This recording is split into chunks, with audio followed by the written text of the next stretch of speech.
Hello, welcome back to my channel. I have filmed this intro like 3 different times, took a break to eat dinner, and I think now I'm officially ready to fucking talk about this, okay? I am starting in on House of Earth and Blood, Crescent City, Book 1 by Sarah J Maas, and I don't really know what to say, except for I have a complicated relationship with Sarah J Maas books. I enjoyed A Court of Thorns and Roses, that series, the first 3 books at least. Didn't love Throne of Glass. I don't know what to think about this.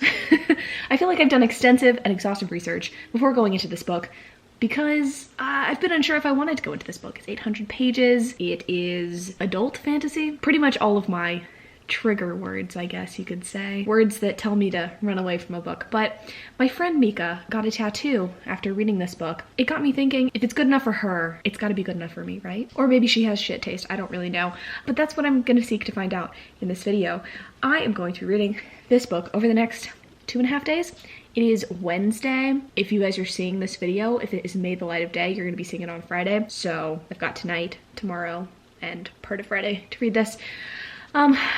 Not gonna lie to you, I'm a little bit nervous about it, but thankfully I have the apartment to myself today. Hayden is gone for band practice. I don't know what the fuck they're practicing for, seeing as there's quarantine and they can't have any shows, but who am I to limit what he does? I'm kind of glad he's gone, so we have the house to ourselves and we can just read the fuck out of this book. I have already started it, to be honest with you. I am like a full 16 pages in, and I have to say, not only do the pages resemble that of a Bible, but the way that the first 16 pages have been set up really reminds me of the Bible. The one time that I tried to attempt to read the Bible, I couldn't get through it because there's this chapter pretty early on where, hey, can we not do that right now? Yeah. Well, that'll happen, you know, when you're an asshole. I was trying to say that the beginning of the Bible has a bunch of names of people and their lineage, and it was boring to read about, so I stopped reading the Bible after that. I'm hoping that that doesn't continue in this book. I just feel like there's so much info dumping, and how do you info dump in the first 16 pages of a book? I would love to know. I mean, I actually wouldn't love to know because I've already read it in this, but I want to like this. I really do. I want to enjoy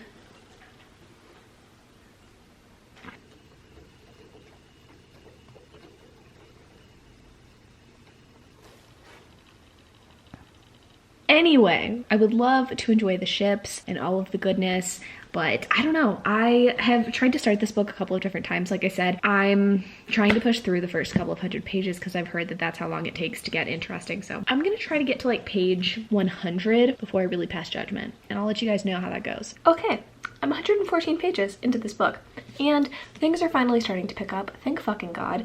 Has it gotten any less confusing or less info dumpy?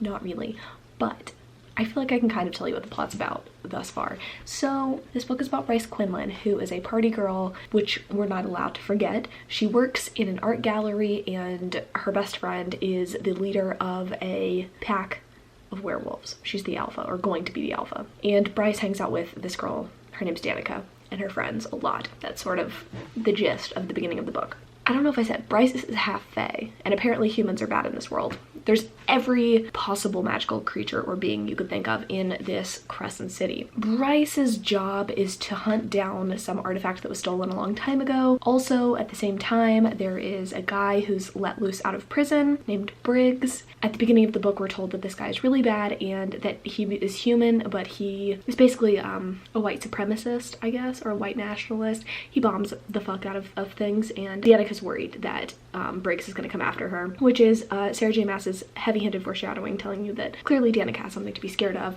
And in the first, like, I don't know, 30 or 40 pages, Danica and her entire pack are slaughtered, and Bryce has to kind of deal with the emotional repercussions, and of course she doesn't deal well with them in typical Sarah J Maas heroine fashion. So Bryce is dealing with the fact that her friends are dead. She came and saw that they had been slaughtered. She was the one to find them. She is kind of interviewed by, I guess, the police of the magical beings. What are they called? Valar, whatever the fuck, I don't know. Magical beings all have like one name to denote their magicality. A lot of people on this magical fucking task force, police force, whatever, are angels, and our male love interest, I'm sure, is going to be Hunt. And he's literally Rhys. He is literally Rhys. Bryce is, I would say, Selena, not really Farah, definitely Selena energy. Basically, at this point, we just got a little bit of Hunt's backstory, and we are 2 years ahead or 2 years after the fact of Danica dying. So I don't know what's really gonna happen. I'm assuming Hunt and Bryce are gonna come together for some reason and do something. That's sort of where we're at. My hair is looking rough, but I'm liking it, but I'm noticing how each of the characters really are just repeats of things that Sarah J Maas has done before, and I'm not mad at it. It's just interesting that her tactic for this book, and her tactic for making it an adult book, was to just throw in so much backstory and a really, really big world. And I don't know that it's really effective at this point, and I don't know if she's going to expand upon things. Are we going to go to different lands, because we've made reference a lot of times to places beyond just Crescent City. I don't know how to feel about it. I'm not upset. I'm kind of enjoying it, but I think it's too early to tell if this is going to be a story that sticks with me or that I really enjoy. I don't loathe any of the characters right off the bat, which is good. Even though Bryce is very like Selena-esque, I wouldn't say that I'm upset at it, because Selena / Aelin was a big part of why I didn't enjoy the Throne of Glass series, so I'm glad that our main character is a little less irritating. She's still a stupid bitch, like, don't get me wrong, but she's not quite as grating, and who knows? I like Hunt too. I think he's a little less alpha than Rhys. It is 10 o'clock and I do want to take a bath, so I'm probably going to stop and read the rest tomorrow. Read a lot tomorrow. Ha ha, laugh, funny. That's funny? To me, it's funny. It's Friday, my dudes. I didn't film at all yesterday. I ended up reading like 100 more pages of this book. I'm at page 227 and I have thoughts. Also, I'm trying to post this video today, so we'll see if that happens. It's not going to happen because I have, you know, a good 600 pages of this book left, but anyway, I just thought I should point that out to you because I'm a real big fucking idiot. Okay. While I don't dislike Bryce and Hunt, I sort of don't give a shit about them, and the fact that I don't give a shit about them has risen or has awakened more questions in me about what this book and what this series is going to be, right?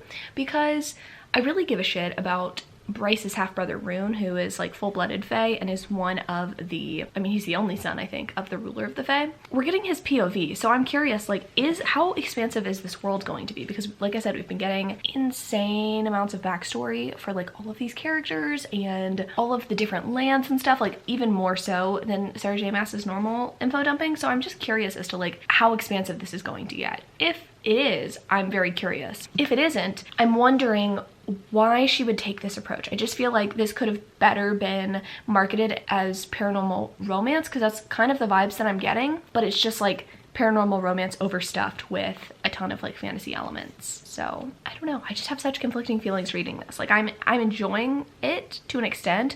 I think Bryce and Hunt's relationship dynamic is like sort of weird because they're like reluctantly put together to solve the crime of what happened to Danica. I was right about my assumption in that, just FYI. That's sort of what they're doing. They're charged by the Archangel, who's one of the leaders of the city.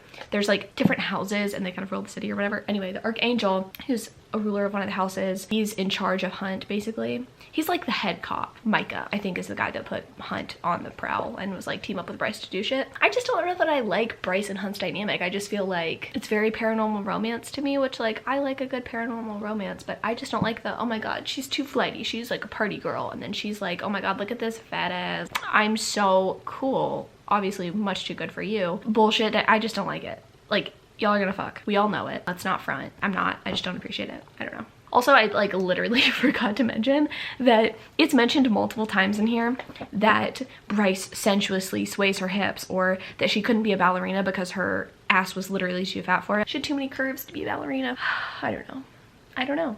I don't know. I don't know what to think. I mean, we're not like that far into Bryce and Hunt going on this expedition to, you know, find this demon that killed Danica, but I don't know. I don't know that I like the dynamics. I don't hate it, but I don't know that I like it still. And I feel like that's a little worrisome given that I am 200 pages in. I'm hoping that I do a complete 180 and I'm like, oh my god, this shit's the fucking best book ever. But at this point, I'm not really there yet. So my plan for today is to continue to read this book. I did cave and buy the audiobook. I like did this thing where I purchased 3 Audible credits for like a discounted price or something. So I ended up getting this for like $11, the audiobook of this book. I think it was a wise investment because I feel like this is probably a book that I'll end up rereading. No, you won't. But all of that to say, my goal today is to finish this book and to get some shit done around the house. So I'll probably splice in clips of me hanging out with the cats or like mopping while I listen to this audiobook. Maybe that'll be fun and interesting to watch. I don't know. This vlog is really like not going how I wanted it to go. I feel like usually my reaction vlogs are very like me sitting in one place, popping up the camera every like 10 pages because I have something zesty to say, and I really don't for this book. Besides like some of the stupid interactions that Bryce and Hunt have, like there's not been that much to comment on. So I'm hoping as the book goes on there's more to comment on, but anyway, that's just a lot of me babbling. I'm so sorry. I'm gonna get back to it, and you know, I'll let you know if my thoughts change. Is she trying to pull a Cassie Clare? Because I just have thoughts and feelings about this. It's been hinted at multiple times that Danica probably had like some sort of sexual relationship with Bryce, but on top of that, it's also been hinted at that Rune is supposed to like have some more complicated, or his relationship with Bryce is more complicated than we know. And I'm like, well, you guys call each other cousins, but you're really half siblings. But on top of that, it feels like y'all are supposed to get it on or something. I don't know. Am I delusional? Like that's definitely the vibes I'm getting, and I want to know why. I want to know why. Also, I was kind of wrong earlier because I think I said that like they're trying to hunt this demon, which they kind of are, but they're also trying to hunt down this horn that was stolen from a temple or some shit. It's a magical artifact. This is something that Bryce was supposed to hunt down like before Danica died, and now she's back on the prowl to find it because it can like do something. I don't fucking magic. Meh. People, I guess we underestimated previously the ability of this horn, but apparently it can do shit, so I don't know.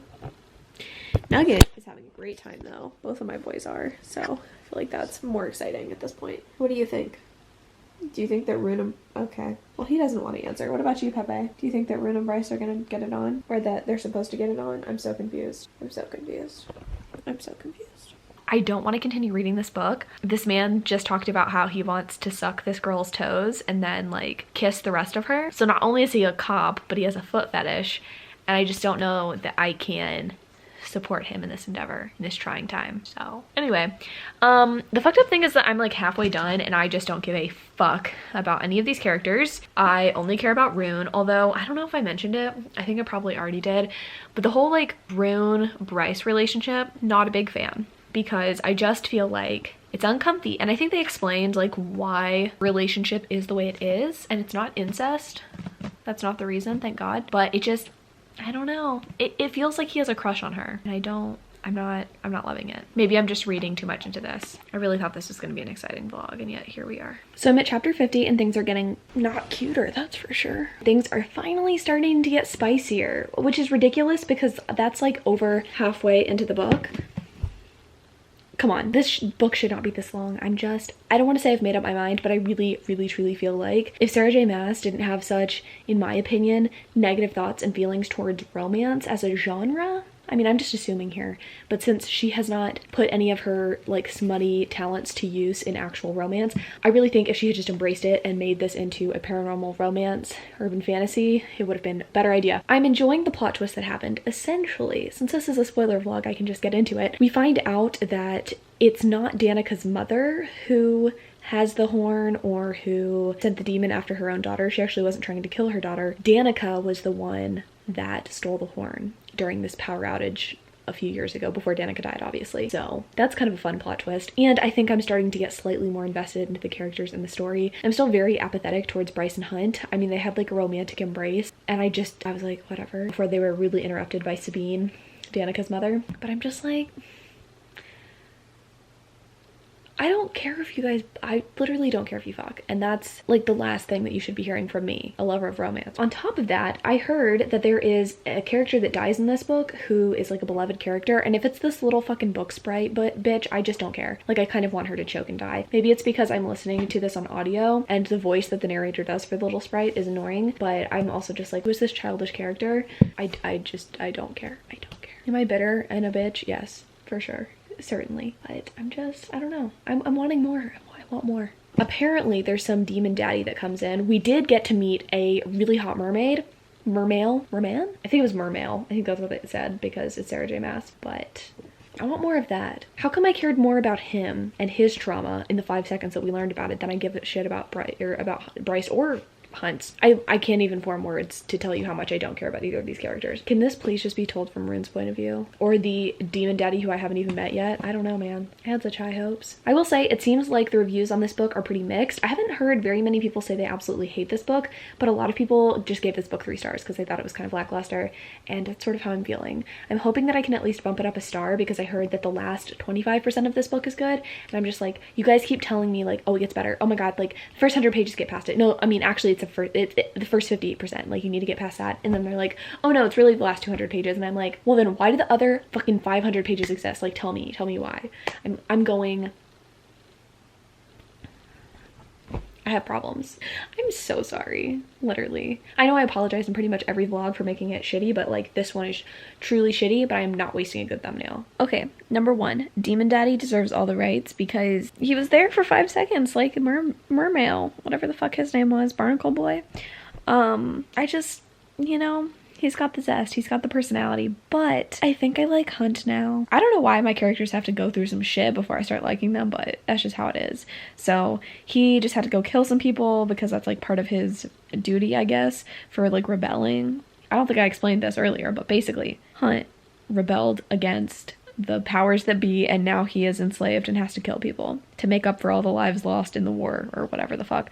So he had to kill 3 people. Now he's back at Bryce's place. He's obviously super traumatized, and he's like under the shower head and just like going through it, you know, emotionally. And so Bryce is gonna like help him out and like wash his hair and stuff, and like that shit kills me every time. It reminds me of Sadist from Lover Awakened, and I'm a simple girl. Give me a really fucked up male character and then I'm toast. Do I like Bryce? No, but I think Hunt's okay. I think this is what Sarah J Maas was trying to do with Rhys, but I like that Hunt doesn't have all of the power in the world. Like, he is obviously very powerful. He's not Micah, you know what I mean? Like, he's not the most powerful dude in this land, which I appreciate. He's got kind of like beta tendencies, which I don't know. Why does she keep calling him an alpha hole if he's a beta male? You know? Things to think about.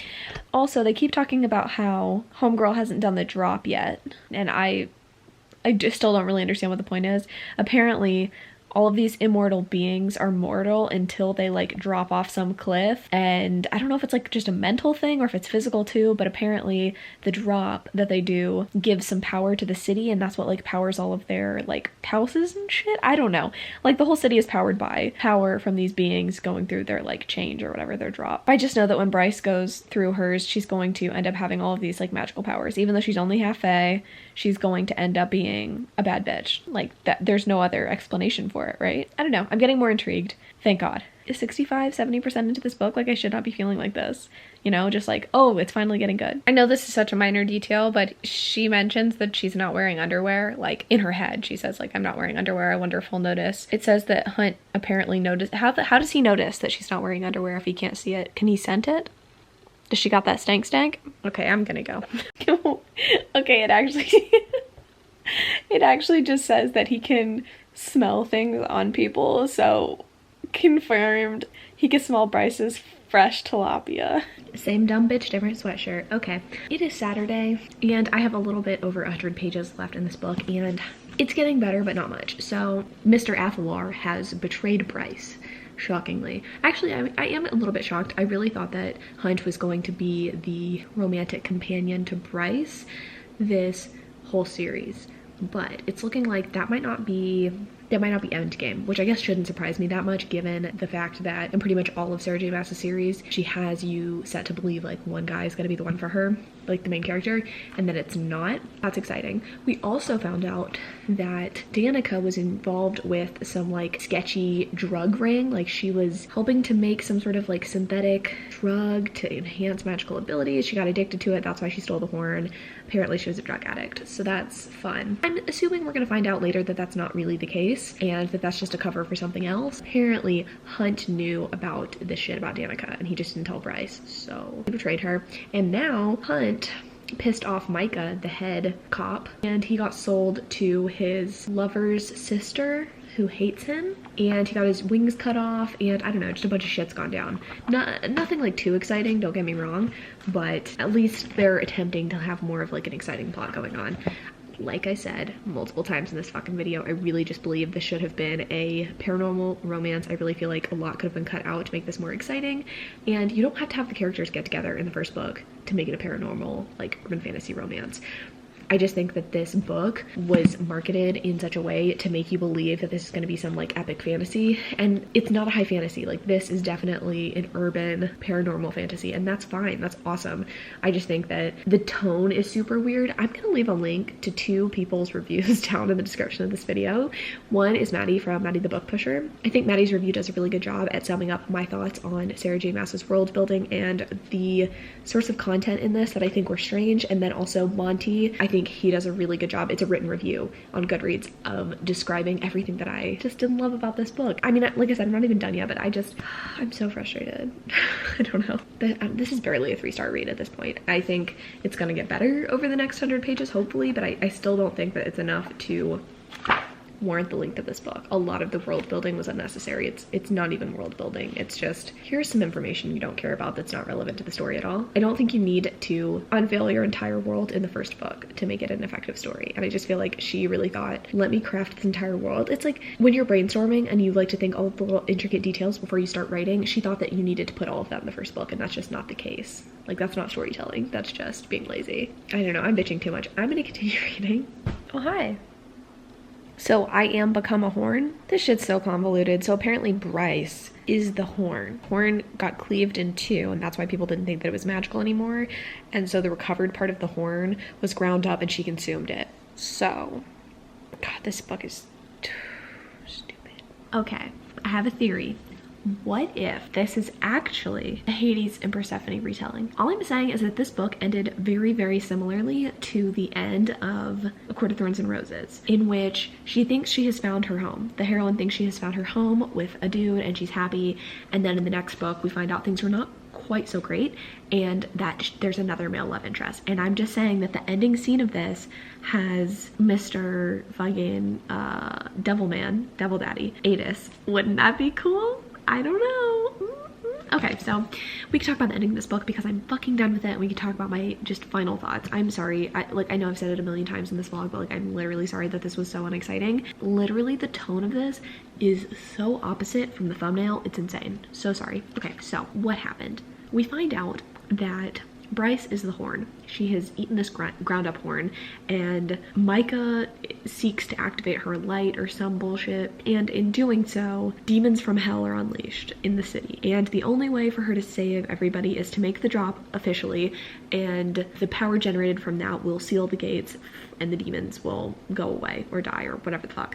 So she does that, and we find out that she is more powerful than everybody, and she's more powerful than her father, which, like, oh my god, yay, so great. And that's kind of the end of the book. We, you know, find out who her true father is, which is weird because I was under the impression that the Autumn King was her father this whole time, so like, I guess my reading comprehension's just crap, but apparently okay, wait, there's a feather in my sweatshirt. Okay, anyway, so she has this like power that of course, you know, is just amazing, and she saves everybody, just as I had anticipated, because that's a Sarah J Maas book for you. And I like that she became the horn, I guess. I don't know if I like that, but like, that's predictable as fuck. I still don't give a fuck about Hunt. He is like beta male central, and I'm just like very sick of him. He is less exciting than Rowan and Reese, so I don't love that.